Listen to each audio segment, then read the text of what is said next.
This next challenge is called Array plus Array.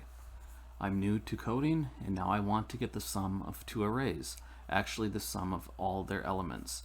I'll appreciate your help. P.S. Each array includes only integer numbers. Yeah, we know that because they're defined that way here. The output is a number too. Sure, the sum of integers will be another integer.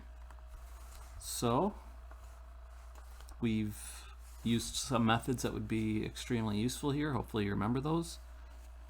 I would challenge you to do that even if your first solution is to make a couple for loops and sort of add the elements up manually. See if you can remember that other method to save yourself some typing. Now when you're ready, come back. We can say, first I'll bring in the LINQ library, system LINQ. That's another clue for you. And do you remember what we can do on these enumerable collections? We have a property, or I'm sorry, a method, sum. So I can grab a sum of the first array.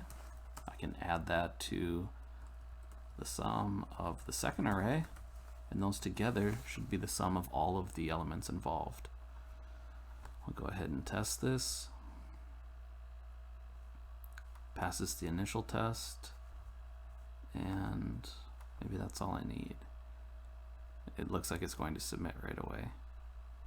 But yeah, this was a good test to see if you had remembered the sum method, but there's not a lot else to say about this one, so I think I will go ahead and fire this solution off.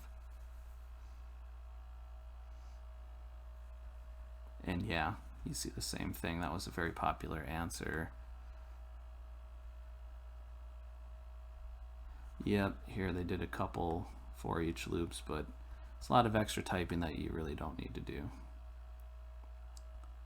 Looks good. That one's probably clear enough, but you know where to find me if you have questions. Otherwise, we'll keep moving. Thanks for watching.